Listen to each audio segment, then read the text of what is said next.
Inferno Shrines, map number 1. Still looking at the first qualifier of Division S. We are at the second day and we have Team Russia going up against Lobos Fan Club. They have some really stupid name that I refuse to write onto the scoreboard and refuse to pronounce. So I basically told them that I'm going to call them the fanboys from now on. And Henning immediately told me that's not acceptable. We agree with you. The old name is stupid, but fanboys is not quite the same touch. And so we agreed on Lobos Fan Club. Apparently, the old Albeos fan thingy, whatever they called themselves, was a bit of a meme about that. Anyways, so Lobos Fan Club goes out against Team Russia. And we have actually some really cool players in this. Now, Team Russia, you might have already seen those guys play at the Nations Cup, which was pretty impressive, especially the way that they performed with their aggressive Nubarok strategies. But then again, we have also the Swedish team and also UK team that had some amazing players during the Nations Cup. And guess what? Most of them are actually in this team. And we have Lauber himself also playing for them at the front line. So this could be a really close series. We're currently in the round of 8, so in the quarterfinal. And on Infernal Shrines, our first map in terms of bans, we have Maiev banned out, Tyrael and Nubarok, two of the heroes that we have seen actually a lot from the Swedes and also from the Russian players in the past, also both banned out, with Zeratul starting us off on the first pick. So already a setup potential here for Ring of Frost, for an Apocalypse, for anything that you actually could pull off there. But there's the Diablo pick and Hanzo shortly after, which leaves us immediately with one combo available on the side of Lobos Fan Club 2, because now they have the arrow into Apocalypse that we've seen a few times. Doesn't really mean you have to go into that particular setup, because Diablo on this map, especially when he goes into the Lightning Breath, is still pretty powerful and can also burn down the last few minions on an objective to a crisp to ensure that you are getting the Punisher.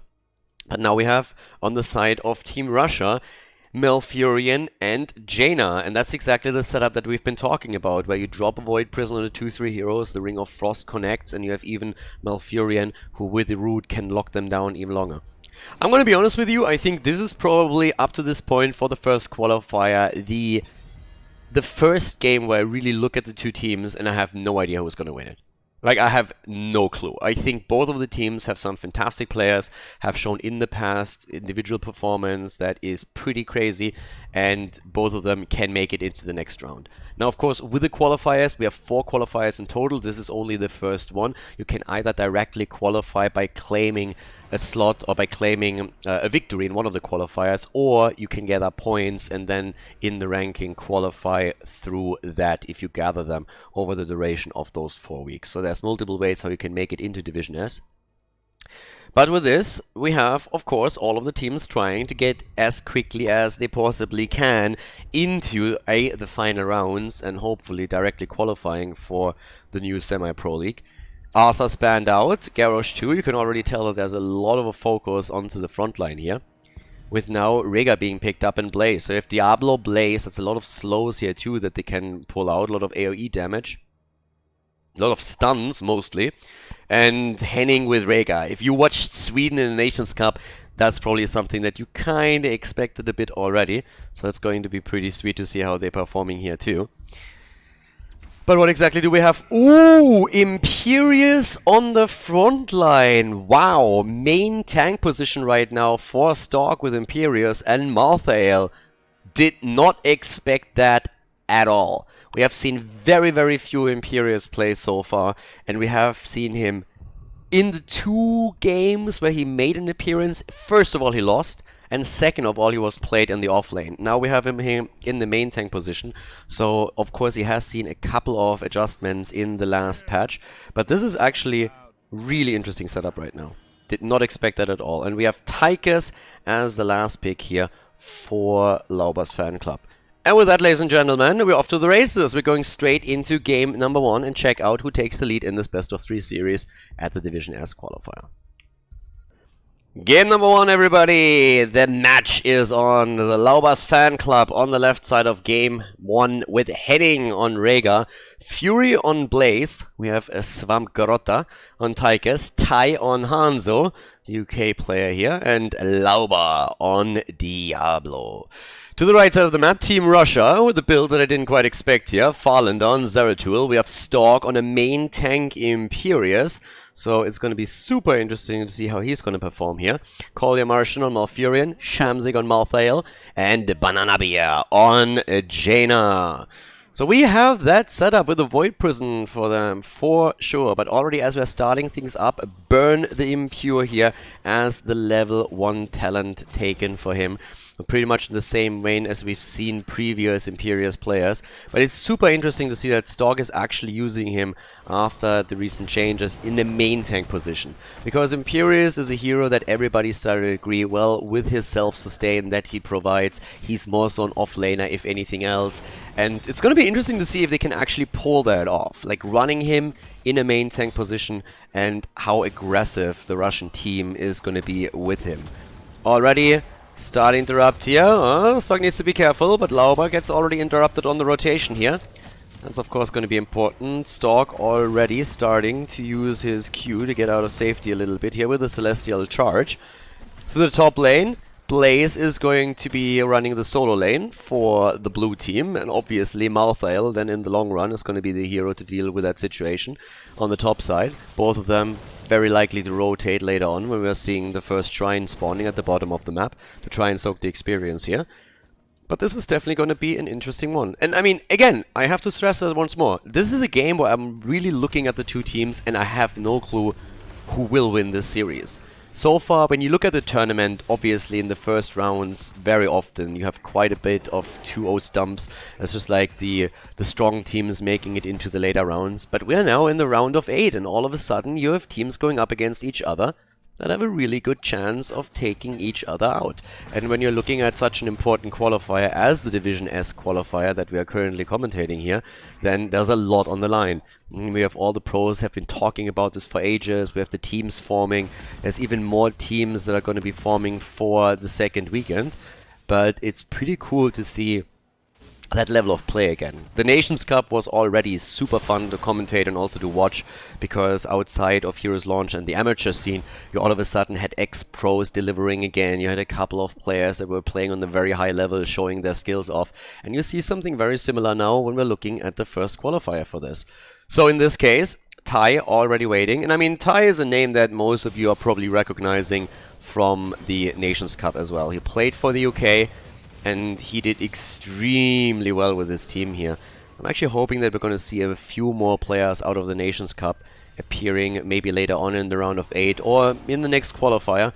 But Ty definitely performed very, very well. His Tracer play was fantastic. He played a mean Liming, and his Hanzo wasn't too bad either. If that is going to be enough to really just play on this kind of level, that's a different question here, of course. But that's something that's going to be answered soon. Up to the top lane, the camp is now starting to push. That was a good timing that we are seeing here from Lobos Fan Club. Down to the bottom of the map, once again the engage. Stork already moving in against Lauber. Imperius is starting to make the plays. Khaldor Martian from the side, and all of a sudden Lauber is in trouble. Shamzik goes in, there's the kill, but Imperius dies as well. Striding into battle with that arrogant stance that the hero has, and he gets the kill, but he himself gets bodied too. That must feel good. Imperius is a little bit like one of the... Imperius looks like a bureaucrat to me. He's like, he has that condescending aura around him. Like, if you've ever been in, like, a public office and you needed to talk to someone, like, that's kind of what I can Imperius totally see. Can you picture the guy behind the desk, like, being totally condescending and snobby about it and telling you that you need to have form A37 in order to get past him, something like that? That's why I see Imperius. If we have a comic with Imperius, I want him on a desk. Either way, the hero has actually some pretty sick moves, and I mean, I have still the slight hope that we're going to see later on level 10 Wrath is taken instead of the Angelic Armaments. It's a small hope, and I don't think it's going to happen, but it would be funny as hell. Either way, we're having the fight down here, and Stork already in trouble once more. Lauber actually baited deep inside as Zeratul blinks out, but Diablo follows anyway. Get baited! As Diablo dies again.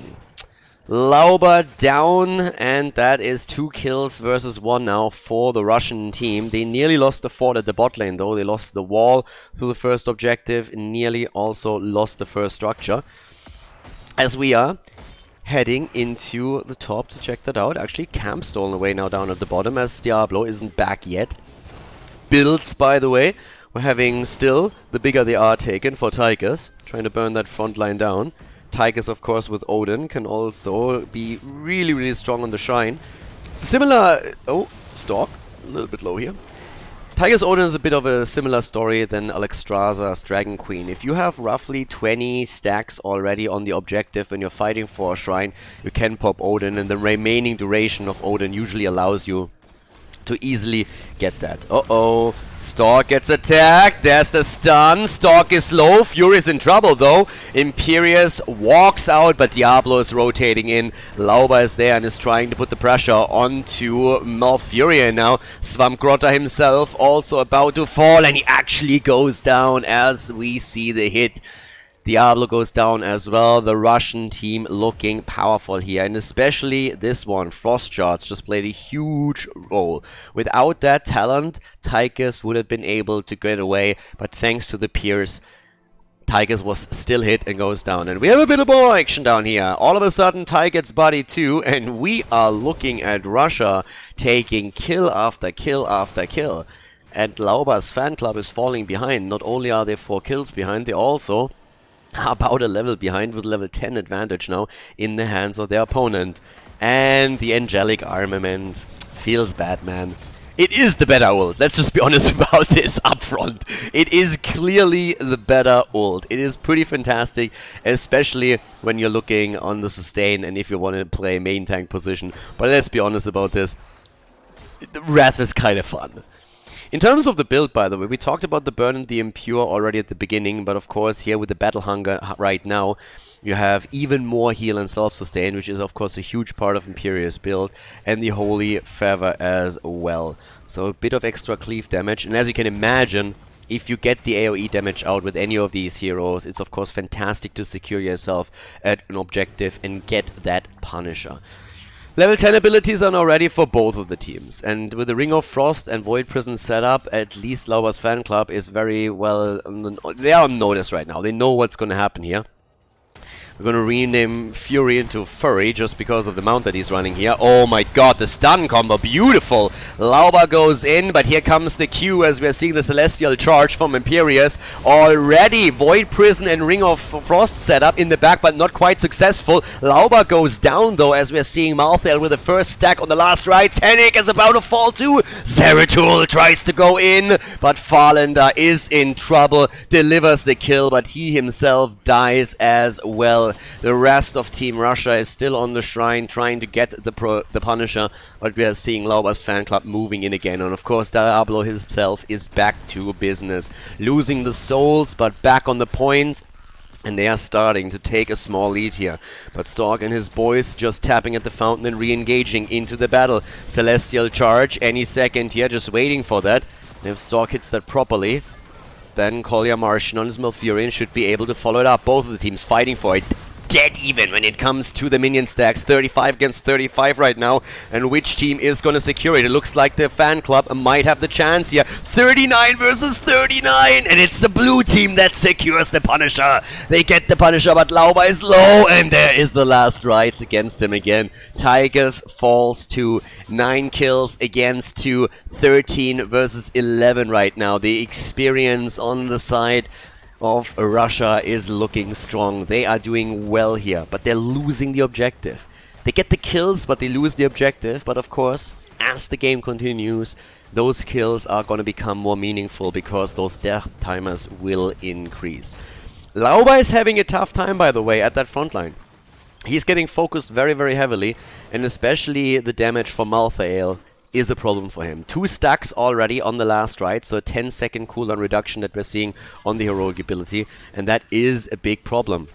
Imperius now on 13 with the Divine Rage right away, so the cooldown reduction on the Molten Armor. It's all about sustainability for Stork right now. He really wants to survive. He is the main tank. He's not playing as an offlaner here. Farlander goes down, but so does Diablo. Lauber becomes the punching bag here. Zeratul can't release the Void Prison here. But we still have another stack coming in on the last rights as Malthael just bodies Rhaegar. The dog is down. He kicks it as it's on the ground here. Peter has already been informed. Don't worry about that. Celestial Charge going for Ty in the follow-up from Malfurion with the root. Ty low, but still surviving for the time being. 11 kills against 3 as this game is completely spiraling out of control here. 6 deaths already on Diablo. Diablo is just getting bodied. Top lane pressure on the other hand. Svampgrotta and Fury are up at the top. For fun, they're just pushing the lane in. They're saying if you take our fort, we take yours. They're trying to make sure that from a structural perspective it is still even, but the rotation towards them is there. And now with that we have Malthael looking for another stack. Diablo is there too, trying to turn it into a 3 versus 2 right now. Last rights. Not used yet. Shamzik moves away. Had the inevitable end up.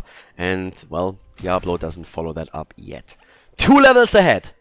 2 levels ahead at this point. Ooh, baby. It is a rough game. It is a rough game for the blue team. The fan club probably didn't really expect that much resistance from their opponents. But Russia is aggressive, as they usually are. And the Imperious play is actually working out so far. Pretty nicely too. So with that, we're now seeing Imperious again looking for... I mean, let's look at the numbers here a little bit. Imperious has currently the most damage in the game with 21,000, which is pretty impressive considering that they're running with a Jaina. But he's also doing fairly well when we're looking at just the damage that he soaks here. 39,000 isn't too shabby. He has the self-sustain that he really needs. And here comes again the Celestial Charge as they're trying to use the stun as a setup so that Lauber is in even more trouble. But at least for now, no kill. The big problem, in my opinion, is really what's going to happen here around the lowered cooldown with last rights. Because Malthael is in such great position. Already Zeratul looking for the Void Prison. Looks for the VP. Jaina is far out here. He knows that something's up, but they're not pushing it past it yet. The 16 tunnel is a huge advantage now for the red team, and Russia with 16 on Imperious now with a melting touch. Armor reduction as well. Even more potential for kills. And they are already far ahead with that. 11 versus 3 is pretty good. And that's also one of the reasons why the fan club just simply sits here and says, you know what, boys, let's just sit tight for a moment and, yeah, make sure that we get our own level 16. I'm also not quite sure if that team name is maybe not really the best, because so far Lauber has been the punching bag of the opponent's team quite a bit. So I feel like the other 4 players of the team are currently asking themselves, is that really the guy that we want to follow? The fan club? Really? Shouldn't we choose someone else? Democracy? Yeah, at its best, let's vote for another guy to follow. I mean, the fan club might change the name, but for the time being, at least, trying to fight back into that game here. And they haven't really executed a proper combo just yet. I mean, the one thing that I'm really waiting for is them using a proper Arrow into Apocalypse setup. We haven't seen that just yet. And it mostly comes down to the fact that we had just fantastic plays from the Russian team. Again, Farlander sitting in the bush here. Here's the Arrow. Whiffs completely. That didn't do anything. And the engage comes as the Void Prison is hitting 3. Ring of Frost connects with 2 as they're jumping away. Hanzo nearly dying. And Farlander goes in to deliver the final blow. And here comes the last rights again. 3 down. Diablo dead once more. And with 3 heroes falling in the last right successful, we are seeing now 4 stacks on last rights. That's a 20-second cooldown reduction that we currently have for Malthael on the side of Team Russia. They are doing exceptionally well here.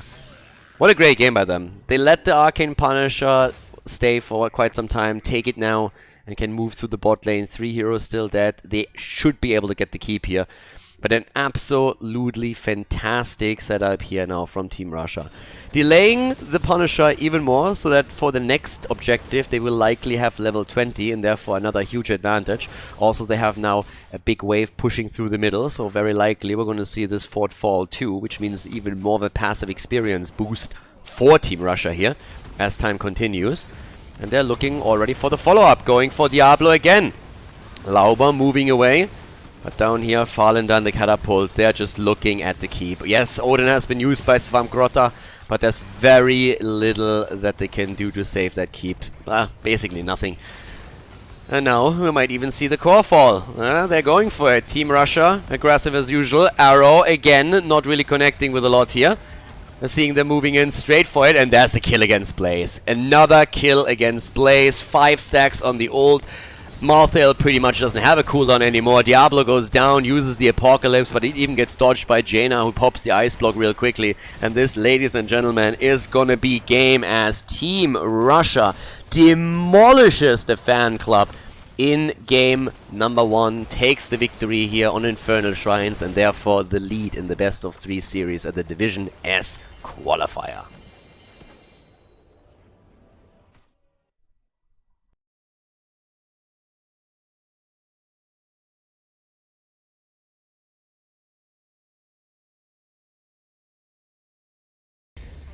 Battlefield of Eternity, game number 1. The Fan Club got clubbed in the last game. Russia did not toy around there, not at all. Bit of a crazy series. Imperius in the front line position as main tank definitely worked out for Stork. They did really well with the initiation through the Celestial Charge and then the follow-up with Malfurion. And Malthael had a great game. I mean, 4 stacks, 5 stacks towards the end. That was pretty awesome. So now we're still looking at game number 2, and it is the map choice of Team Russia as we have first pick and first ban for the Fan Club. Anubarak gets banned out.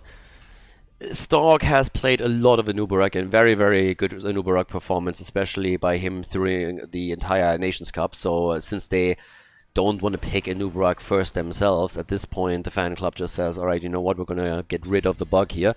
I'm a bit surprised that they're actually banning out Hanzo, because I could have totally seen them go into a Hanzo first pick considering the map choice, but maybe they're more leaning towards Tyrande right now and they don't want Hanzo to end up in their opponent's hand, so that's a good chance. But let's see what Russia is actually going to ban out. They still have a chance to ban Maiev, to ban Tyrande, and they decide in favor of banning Maiev here. Don't want to risk that, even with the added potential for Tyrande, thanks to the Hunter's Mark and the burst down against the Immortal. You want to get rid of that here. So with that said, let's start and head into our first pick slots for the Russian team. We have all of the tanks still up, so they can go onto a tank lineup right now.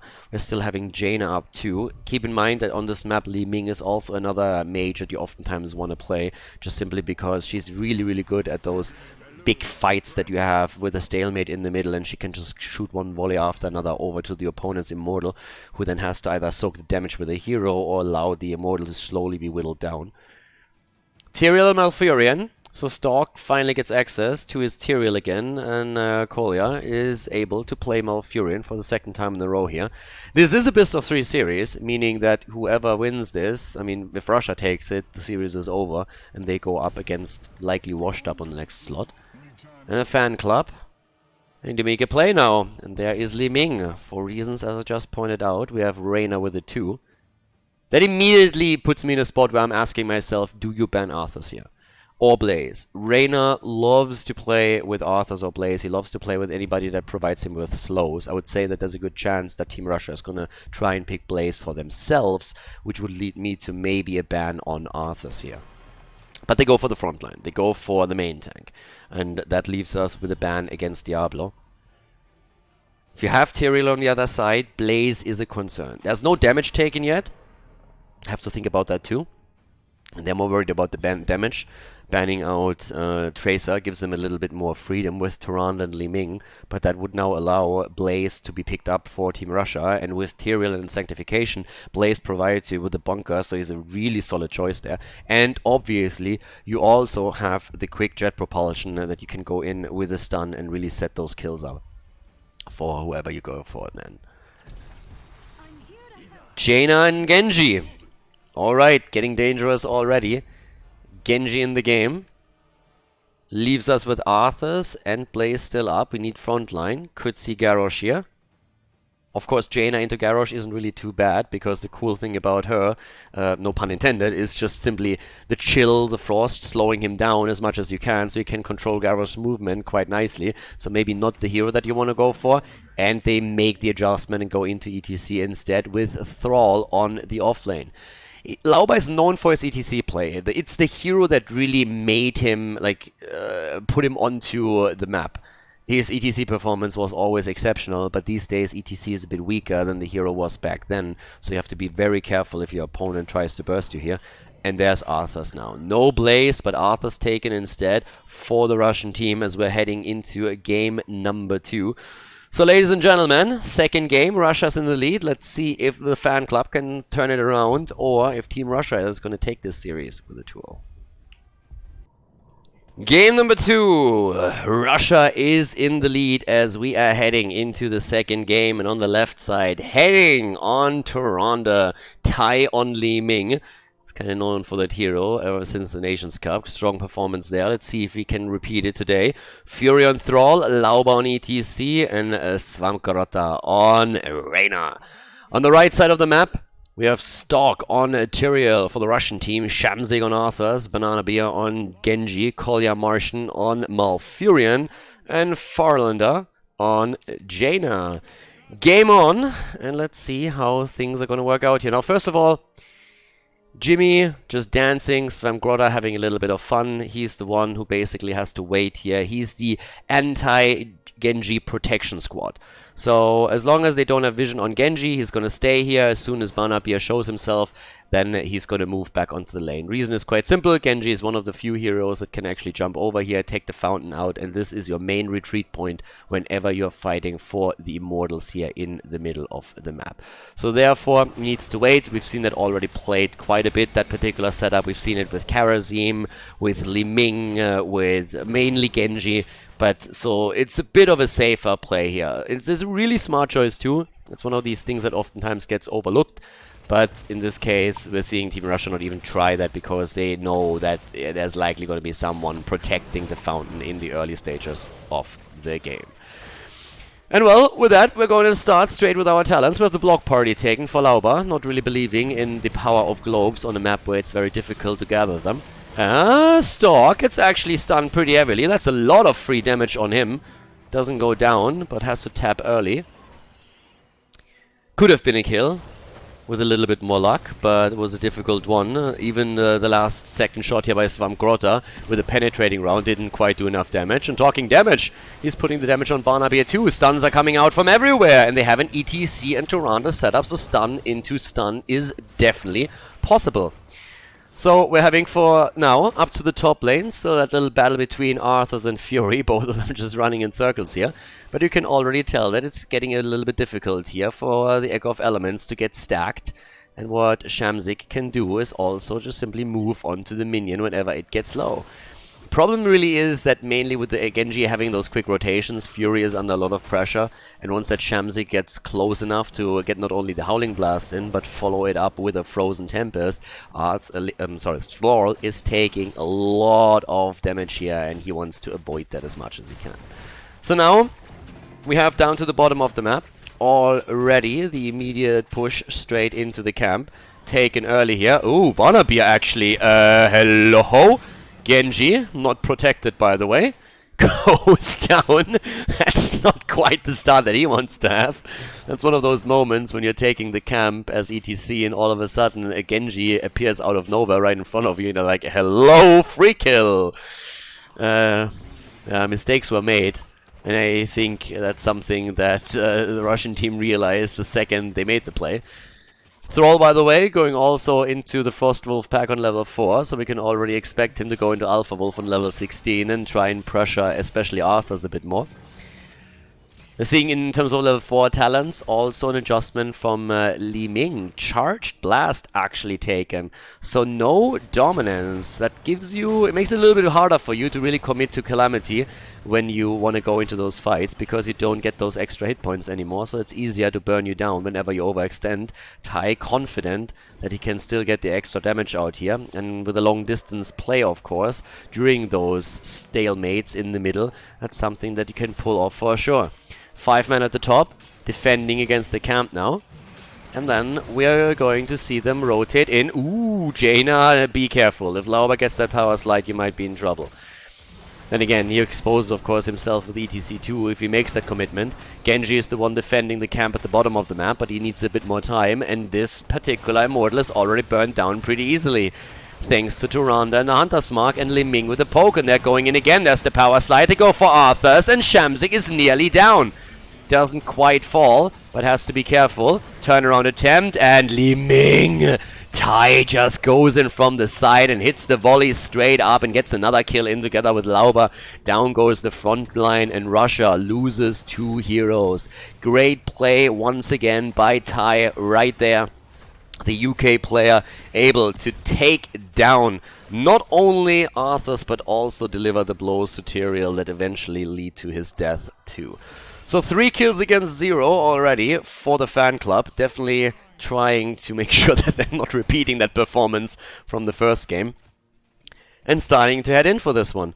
So with this, now we're having the move up to the top, playing the safe, waiting it out. Want to save those minions for as long as they can. And this is a perfect setup, by the way.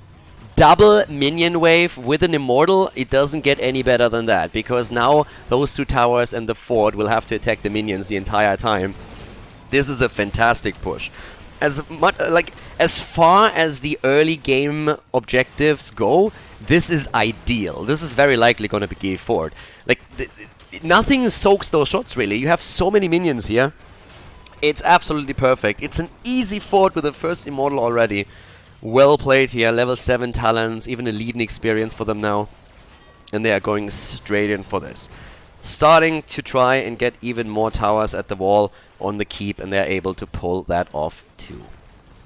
Now, when we're looking towards the bot lane, it's still the play between Arthur's and Thrall. Oh, keep in mind, the Frost Wolf pack, of course, you're losing those stacks on the level 4 talent whenever you die or when you miss one of those wolves. That's going to be super important here. Bit of a sneak around here at the top. Double checking also the bush, so Kolya Martian the entire time moon firing it to make sure that he sees what's happening. With no one on the map from the fan club, we have Shamsik actually sitting way behind because he says, there's a chance that they're going to try and make a play for me. I really love that we are seeing now high-level play here again, and that's only in the quarterfinal of the qualifier. I mean, both of the teams know exactly when they have to be careful, when they have to be patient, when they have to retreat, when there could be a gank against them. So we're seeing them really calling those moments quite nicely. This is a problem though. Down goes Tyrael, because that's the big issue. If you overstep for just a second, you might fall. Lauber barely survives thanks to Henning. Turnaround attempt here as Tai is once again going in. He still has Calamity, but there comes Barnaby. Shamsik barely walking out, but it's not over yet. Farlander is low, and ETC with a slide. Stun into stun. The combos are super strong right now, and that ETC Turanda setup is working really well for Lauber and Henning. They're doing fantastic with this. Stack those stuns, stack the kills, 5 kills against 0, and of course Tai just firing away the entire time. He made the adjustment on level 4. He didn't go into dominance, but he is getting the damage numbers out. And I mean, let's look at that real quickly. 15,000 damage for him, 5,000 more than the top damage dealer on the side of Team Russia at this point. 15,000 also on the side of Arthur's, who of course capitalizes off the slows and stuns. Genji zipping back in. Level 10 abilities now, though, in the hands of the fan club, and that's a massive problem as the next objective has already spawned. This just spells trouble, because there's very little chance that Russia is going to be able to catch up in that regard and get their own level 10 abilities. This is going to be tricky. Really tricky at that. Already the halftime show reached. Still no way to get to level 10 for the Russians. Up to the top, we're actually seeing Furia and Stalk still playing this out here, but they're just gonna burn this down as quickly as they can, and that's gonna be 100% shield Immortal for the fan club. Lobos Fan Club here is gonna do extremely well with this one, and keep in mind, they have taken both forts. It's not only the top fort that they took, they have claimed both by now. And this is starting to get really ugly for the Russian team. Russian team here is going to be trying to somehow stop that onslaught that is now coming through the bot lane, because you don't want to lose a keep this early in the game. And passive experience, ever since those experience changes came in, is always an issue that you have to think about. And with 2 forts gone, that's already a problem. If they lose a keep, that would just snowball even more. I mean, look at the difference here already, and that's only 8 minutes into the game. So now, with a ranged attack, the Immortal of course switches into melee attack mode once that the shields are taken down, but for now, still with a ranged attack that we're seeing here, getting that in, TIE firing from the back line, Thrall starting to zone out Arthur's, Howling Blast stun combo, and that's the kill! The mosh pit! It's time to dance, baby, and they are dancing as they're going for Arthur's.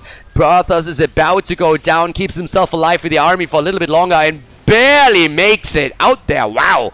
But the Immortal is still on the move, made it towards the wall, towards the keep now. And with that, the keep has fallen. Tyrael, they have level 10 right now, is going to be back soon, but things are looking grim for the Russian team. Russian team is going to try and stop the bleeding here, but with 6 kills against 0 and 3 of their main structures already eliminated, it is not looking good at all. Top lane pressure now. You have the advantage, you take the map, and they have level 13. 1.5 level lead. Already means they have another power spike here through the 13 talents. Giddy up, baby! As Thrall is still trying to complete his level 4 quest. We see Reyna go on level 13 straight into the movement speed. So even a bit faster on their feet right now with that particular one. Already having Illusionist taken for Li Ming on level 13 now. And of course, still, I haven't really talked about, like, we talked a bit about the synergy with the stuns and the lockdowns that we're seeing with the level 1 talent on Reyna. But of course, the biggest synergy for him is Thrall's Earthquake. Whenever they're in a fight and Thrall drops the Earthquake, Svamkorotta is going to be able to get massive damage out there. And you can see it reflected in the numbers. 23,000 by him is pretty much all you need to know here. For the Russian team, it's a tough game now. They, first of all, have to guard their lanes, and they're setting up traps, as you can see here.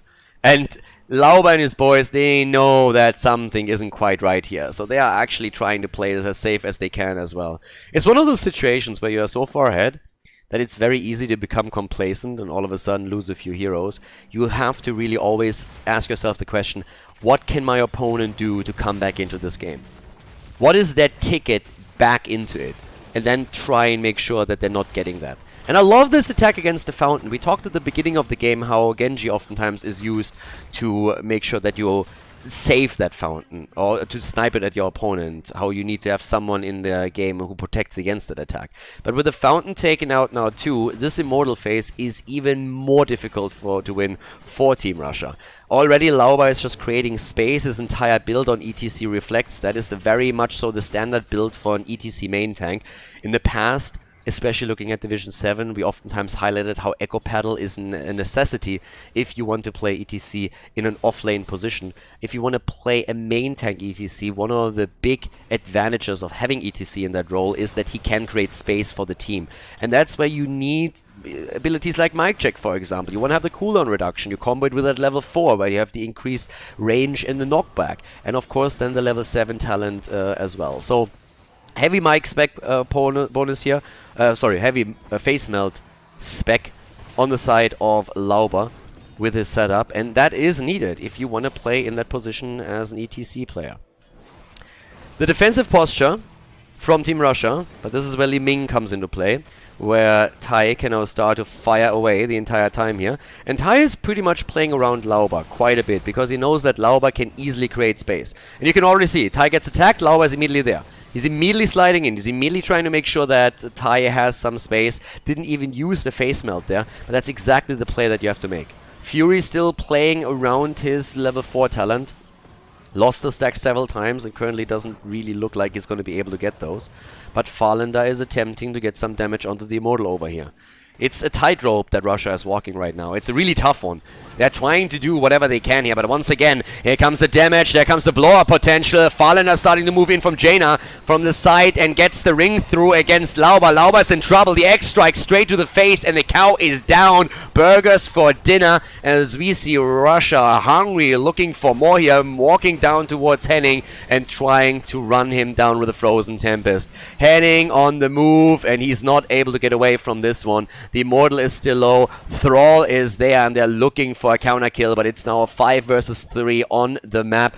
Svamkorotta and Tai, the damage dealers, are still there. They can still try and poke, but the Russian team back onto the job with Genji, who's attempting to drop those hit points. There's the quest completed, 13 minutes in as the double wolf comes through. Very low, the Immortal here. But you can see the attack from Barnaby over to the side. Gets stunned out by the Immortal too. Yeah, we caught that on camera. And Ty with another combo, and that's a good one as well, but they're making the play for Swamp Grotta. Reina is low, but Ty gets the kill. Here comes the mosh pit. Ty is not around though. Ty wasn't there, he was busy with the Immortal. Secured it for the team, so they couldn't make his way over, but they still get the kill against Jaina. Oh, Jaina with a kill against ETC, but then she herself gets locked down and they take her apart. A 4 versus 4 now, and the fight continues as Arthas is being attacked. Thrall, the wolf doesn't hit, but Ty shows no mercy.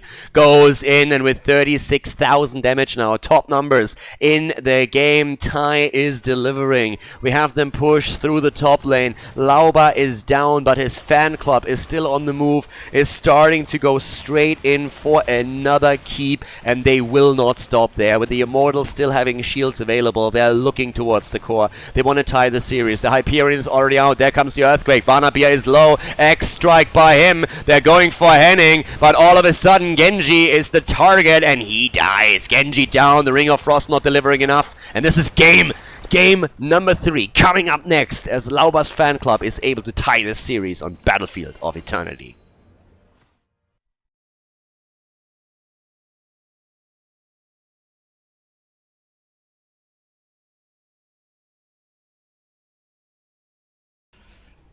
Game number 3, Lobos Fan Club against Team Russia. Towers of Doom, ladies and gentlemen, is the final map in this series.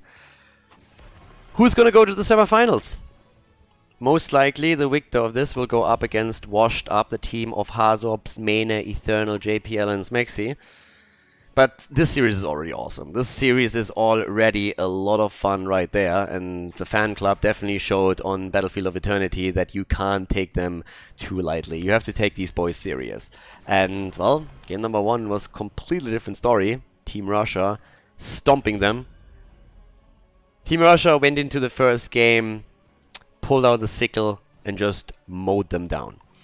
But the fan club has re-emerged on game 2 like the phoenix out of the ashes, and now we're heading into game number 3 with Towers of Doom, and only one of them can of course advance.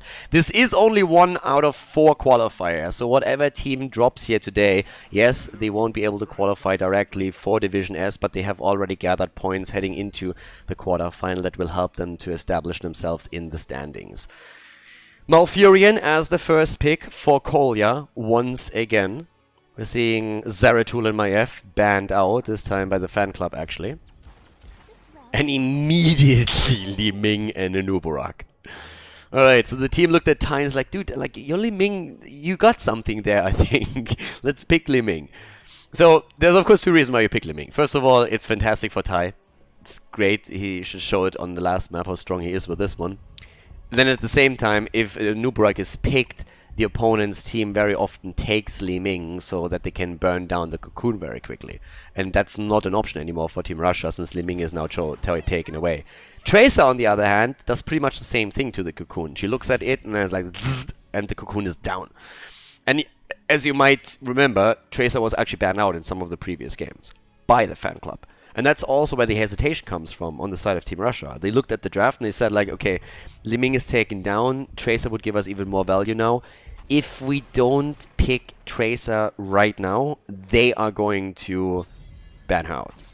So, they take Tracer, ban out Reina, and at this point still have a chance then to first of all head into a main tank. But I want to see how the adjustment now goes for the fan club, because when you're going up against the Tracer, Thrall of course becomes interesting again, because you have that point and click Q, and you can do a lot of damage to Tracer and really just like poke her down in all of these fights. You don't quite have to play that style, but it becomes attractive. They have Leoric though and Genji now in the setup, so Leo already in a position where he can start playing around the slows and he can drain Arthurs. It's actually oftentimes even happening that Leo gets banned out whenever a team picks Arthurs for their offlane, simply because Leo can drain Arthurs into the ground quite easily. So that's something that you have to be a bit cautious about how that setup on the offlane is going to work out. And you already switch the balance off slightly by picking Genji for your team, because you can send Genji to the top lane very easily. You can swift strike in and play around that. Very heavy melee commitment, by the way. Now, the only range damage dealer on the side of the Russians is Tracer. They have Thrall, they have Diablo now, and they have Arthur, so they can really play around with Malfurion Roots, Howling Blasts, the Wolf. Tons of CC here. I wouldn't be surprised to see Rhaegar again, but if he's getting played, he needs to stay in the back. They need someone with a cleanse. 100%. Get a cleanse hero here. And if it's Rhaegar, then just make sure that he stays in the back. Kharazim is already a bit of a tricky choice. He's very mobile, and he will have the cleansing touch on level 16. That's going to be fantastic, but you have to wait until level 16 before you can use that. So in the late game, that's a cool hero. And Towers of Doom is a map where you will enter the late game. Having a triple cleanse would help them, but let's head in. Towers of Doom, map number 3. Game number 3, the final map is Towers of Doom and the Fan Club on the left side with Henning on Kharazim, Lauber on Anubarak.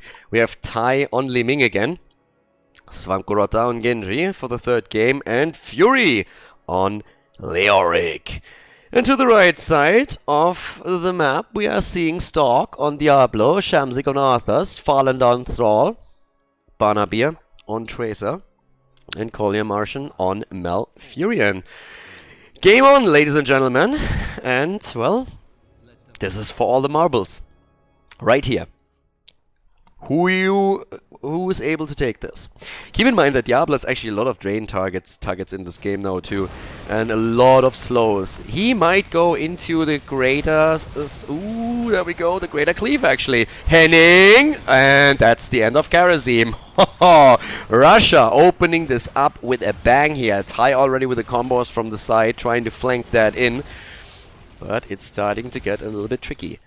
So, we could see an adjustment for Leoric given the composition here. If you go up against a team that is as melee heavy as what we're seeing from Team Russia, then that definitely becomes an option. We see that build these days, or the adjustment on level 7, more so on Infernal Shrines, when it also helps you with the clear on the shrine itself. But it's definitely an option against that much of a melee heavy setup. That said, we have on Anubarak a Regeneration Master. Kharazim, of course, is going to try to head into the triple dash later on in the game, but for the beginning of the match, it's not going to play a role here. No Trash Lightning on Thrall, mentioning it because it would have been an option for him, considering that he's currently part of the rotation and not running the solo lane against Leoric. Instead, we're seeing Arthas in that position, but the invade on the camp over here. And yeah, both of them willing to fight over it, Leo even rotating down. Arthur's also starting to make some moves. It's a little bit of a dicey one. Have to be careful who rotates in for this at this point. But yeah, there we have... Okay, they are rotating back up. So it's like really just this little bit of a balance gamble that you have when you're going for the camp. Your opponent is trying to invade yours if you only take it with 1 or 2 heroes and make a bigger commitment. But as you can tell right now, they're just going for an exchange. That being said, the Fan Club is getting aggressive again. They snuck their own camp in. Now they're sitting here. Thrall is actually interrupted in the rotation. Everybody else is hiding, and they're trying to make the play. But the camp gets taken. The combo of Tai that he sends out gets dodged, and therefore everybody just splits and says like, well, this is fine. Talking about things being fine, Thrall is all of a sudden putting the pressure on Shamzik as well, and Shamzik goes down. Arthas is dead, and even Lauber gets a few more stuns in as he's trying to drop Farlander here, or at least set something up for the rest of the team. A kill for a kill. We have our level 4 talent. No ghastly reach just yet. Instead, we are actually seeing Neil Peasant's standard build, which allow Leoric to rotate between 2 lanes and make sure that he gets the AoE clear in to soak 2 lanes as well. Bed of Barbs on level 4 has been taken, and Tai again without dominance, but instead going into the Charge Blast. Tai really loves to go into that extra damage here. Isn't really too much worried about his sustain whenever he tries to jump in. Talking about jumping, we have Genji still waiting in the middle as Farlander goes for the channel. Leo is going to get interrupted up here to the top. And now with that, Genji has to probably move topside and fight for that altar. The Russians get the first one. Down at the bottom of the map, Stork with the interrupt. He himself might be in trouble though as the stun comes through. Nuborak is looking for the play. Barnabier. And we still have a big fight happening as Leo successfully channels the top left. And slowly and steadily both of the remaining heroes on each side are starting to move down to the bottom of the map. As that fight over the altar is still underway. Fountain can be used for the tap. The poke is already happening through Genji. Svampgarota dodging the Howling Blast, and we immediately have that little battle between Tracer and Genji as Echo of Elements has been completed for Thrall. Gets the extra charge and is starting to use it right away. Level 7 talents aren't there yet, but we're having Stork with the attempt to go for the channel and nobody moves in. Ah, there comes the quick interrupt. But this is starting a bit dicey. A lot of hit points here. Leo, by the way, moved into the middle, so the fan club is trying to simply interrupt this as long as they can and let Leo do his thing. So the fan club will eventually sacrifice this. They have Leo now rotating between two lanes. They want to have an experience lead, and their only play down here is make sure you don't lose anyone, but interrupt as long as you can. If you can get more, that's fantastic. They're getting the kill. They're getting the kill against Tracer. They get the kill against Tracer. Lauber falls as well. But this is a 4 versus 5 the entire time. Leo has already escorted an entire wave into the towers, and he's still busy at the top doing the exact same thing. And the fight goes on. Svampgarota goes down. He dies, but you can see the experience lead now for the blue team.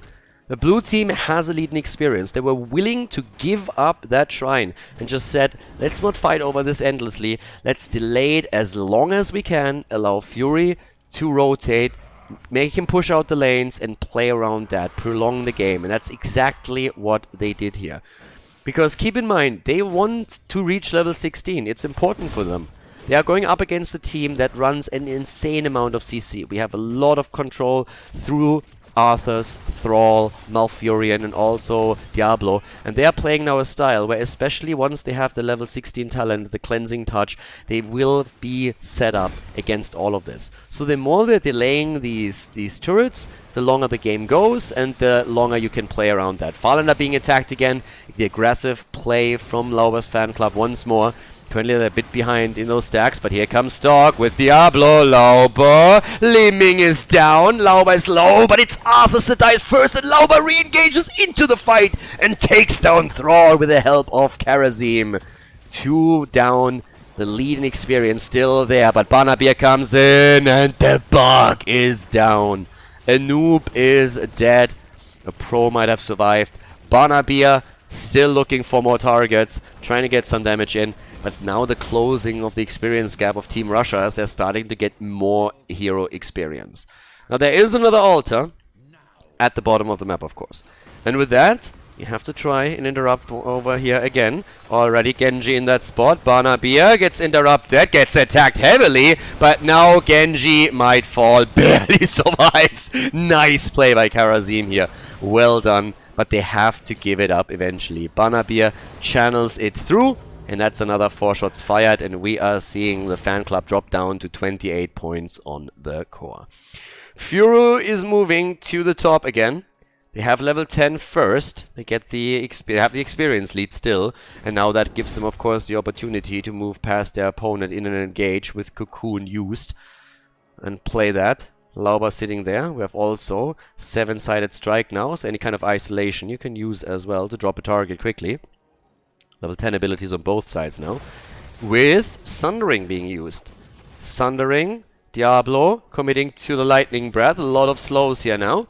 And we have the heal not only through the Army of the Dead, but also Malfurion with Tranquility picked up on level 10 for that.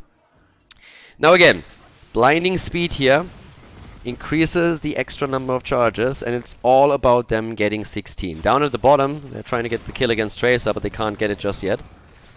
We're still in a situation where we have a slight lead in kills for Team Russia, but it's more so about the points on the core. Talking kills. They go for Stork again. Lauber is sitting there, waiting for the engage. Doesn't make a move just yet. Lightning Breath is being used. Cocoon already on Tracer as they're trying to move away from this one. The stuns comes out, and Nuborak dives away in the last moment, but still gets dropped. Parting Gift on Tracer is taking him out, And Anubarak dead again, 6 kills against 4. The rotation to the top side immediately. 15 seconds until we're seeing the next 2 altars on the map. And this is now one of those situations where if you are the blue team, you at least want to get one of those 2. Would at least love to get one of those 2. And in experience, they're still playing well. They're escorting the top wave in. But can they really interrupt here? And turns out they can. Heading might have been going up a little bit too much, but there's still Ty, providing a dash target for him. Diablo has already channeled the bottom. There's also experience that they're now losing here, and another 4 shots are fired since both of the altars are channeled through. Down to 20 points against 36, and now Li Ming is down, gets attacked here from the side as the fight continues with a focus on Heading. He dashes away, survives, Banabir goes down, and that's the kill and the trade. 1 for 1 in kills. 5 against 7 at this point. Genji rotates down for the experience. 20 points on the core, it's not really a problem on this map. This is the map where we've seen the most insane comebacks in HGC history. Lauber is still low though and is trying to move away. Does he get the cooldown? No, not in time. He falls and Fury is too far in as well. Both of them get dropped and now the experience gap has been closed successfully. 16 points on the core ahead. And we see them also with a dominant position on the map since they have put the pressure on the bottom left altar. It is starting to get a bit dicey for the fan club. They need that cleanse. They need the level 16 for Karazim to play around that. And they have a tough time currently getting the damage in properly. As we can also double check here, Li Ming in particular is sitting only at 14,000. Tai is having a lot of trouble with this. He doesn't get as much damage in as he did in the previous game. Now both of them with level 13 talents. Which among other things gives us now for Karazim also a spell shield. Helps against Tracer in particular. But there's another double altar on the map. Very likely we're going to see a split in channels. A 1 for 1 is typically what you would see in this situation. Engage again. But keep in mind that Leoric is actually also getting a lot more powerful right now. I'm talking a lot about the cleanse that you get on 16, but Royal Focus together with the level 4 talent, the level 13 talent, still pretty strong. Lauber, on the other hand, gets blown to pieces. Like, damn! They're not wasting any time with him. But Leo definitely has a lot of damage reduction against that front line. The problem is that that melee-heavy setup from Russia is just absolutely bodying them right now. And we could actually see them... Weak strike! Oh, no! That could be the kill against Svamgrota. He goes down to 3 down, double altar available on the map. And that should be an easy double right there. Yep. Starting to go in for that. Starting to claim the left side. And Stork can now, of course, just move immediately over to the left, to the right, and channel this one through as well. And this is starting to become the big problem. Because now you're not only down to 16 points in the core, you're down to 12. And it starts to become harder and harder to really start a comeback here. What you need if you're in the fan club is you need to make sure that you're getting... First of all, a big team fight win, and then really roll the momentum hard and take down your opponent's bell tower, as many of them as you possibly can. And the bottom bell tower is already about to be taken by that wave here, so things are just starting to spiral out of control for the fan club. It gets from bad to worse. Anubarak about to go down again, barely surviving. Lauber moves away here, but now they're an entire level behind. They have lost the map control, and the Russian team is just looking super powerful here. In terms of kills, of course, as well, Lauber has died 5 times already in this game. Here comes the focus onto Leo. Lightning Breath being used, Howling Blast, and goodbye Leoric. He's ghosting around again, but we have another target attacked right away. X-Strike, but not even that saves Genji. He's trying to get a kill, but all the heals that come from Malfurion with his Tranquility are just too much. And now we nearly have level 16 for the Russian team. They take the 16. Quest talent is complete. Oh my god. The cockroach is dead again. Diablo goes in and just slams his hoof onto the face of the cockroach and squashes it on the ground. All the juices splattering around here as another bell tower is about to get dropped. Russian team has so much momentum at this point. They are going in. They haven't only packed out the sickle and mowed them down. At this point, they're just using the hammer and slap them throughout the map. This is just getting brutal. Alpha Wolf now on Thrall on level 16 too. I mean, this is getting really tough. If the fan club, again, if they want to turn this around, they have to go for that change soon. But now they're going up against the 16 talent advantage. They're trying to force the fight up here at the top since Thrall isn't there just yet. But shot after shot is getting fired. 6 points on the core right now. And we are starting to go in for that big battle at the top, which could be the last one. But they get the kill against Nulf. Nice reset for Storm Qualifier under the Swift Strike. He moves out. Tai is low, but they get the kill. Tai still low. It still gets more damage in. Is surviving for as long as he can. Eventually he falls, but he got the damage out. Karazim, on the other hand, he's dead, and there's still the advantage in talents on the side of the Russian team. They're going for Fury. We have Arthur's low. In comes Genji. X-Strike, but Thrall with a blow-up. And this is only Lauber remaining. Fury is trying to drain, but it's a 2-for-1, and this is literally the last chance for them. The altar about to get channeled, and ladies and gentlemen, this is game as the Russian team takes the victory. They drop the core and they drop the fan club. Team Russia advances to the semi-final of the Division S Qualifier.